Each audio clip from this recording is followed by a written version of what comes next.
Hello everybody, Christian from Treasure Town here, and today we're going to be going over the Vermont Quarter. Now, most of these are worth 25 cents, but some of them are worth a lot more, and that's what we're going to be covering today. Often it's because of an error, maybe a variety, possibly just conditional rarity or something of that nature, but there's a lot to know, and this is going to be a comprehensive deep dive into the Vermont Quarter, maybe 5 or 6 minutes, but we'll tell you everything you need to know about it. So let's hop right in and get started. So let's jump right into this Vermont Quarter. I really like the Freedom and Unity, maple syrup collection. A lot of trees up in Vermont means Green Mountain in French, but enough on the non-specifics. Want to focus on what's valuable on these coins. For the Philadelphia Mint Vermont Quarters, you want to check under the ear to see if there's a double die obverse. It's not known for the Denver Mint ones, but a strong spread there. Not going to be worth crazy amounts, but sort of that $5 to $10 or $15 range is about right, with a little bit of a die marker running from sort of the QU in quarter all the way into the base of Washington's neck.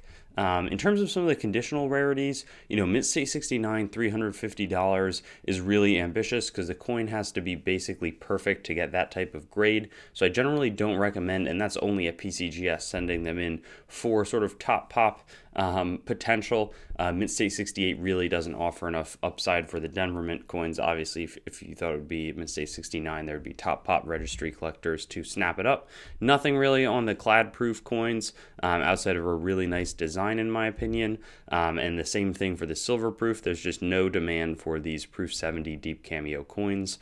Now, in terms of the errors, I always really like talking about them. This is a gorgeous reverse clad layer missing coin here. Mint State 65 sold for about $575. Essentially, there's a core layer, and then there's the clad on the outside of the coin, but the copper shows through here. One of the planchet strips that gets fused together probably was not present, and as a result you get this. It's always more favored when the missing clad layer shows the reverse of the quarters. It's one of the more common errors.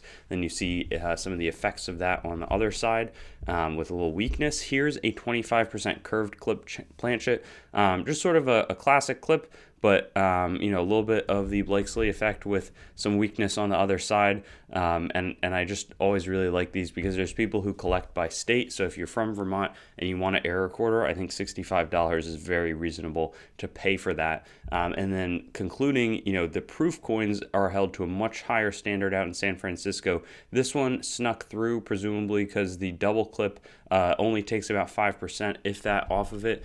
You see the rims sort of sawed off on either end here and sold for $260, despite not even being, it's a proof 68 coin, not sort of at the top end. It's just these really are challenging to come by. So that brings us to the end of our errors. I think they're always fun to look out for. You could find that in a proof set.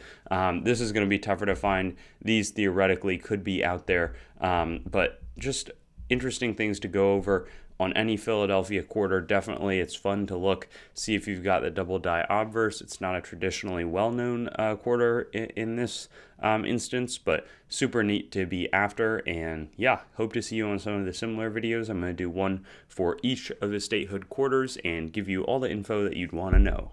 Thanks for watching the video. I'd encourage you to like the video, comment, and make sure to subscribe to my channel. And I also have Facebook, Instagram, Twitter, and some other social media platforms. You can also go to my main channel website, treasuretownYT.com, to learn more about the channel and sort of stay in contact. I also will eventually host all of these videos on coinsmetalscards.com, which will be both news, marketplace, and coin information. I do have the goal of eventually getting pretty much every US coin, date, mint mark, denomination on the channel with a similar video to the one that you just watched, and that will likely all be hosted there. And then I also have treasuretowncoins.com, which is sort of my coin dealing wing, coin dealing only entity that is a little bit less focused on content production. So thank you so much, and I'll look forward to seeing you on some of my other videos. I also have videos that are not just the date, mint mark, denomination recap in this format, so you can check some of those out, and I'll have fun seeing you there.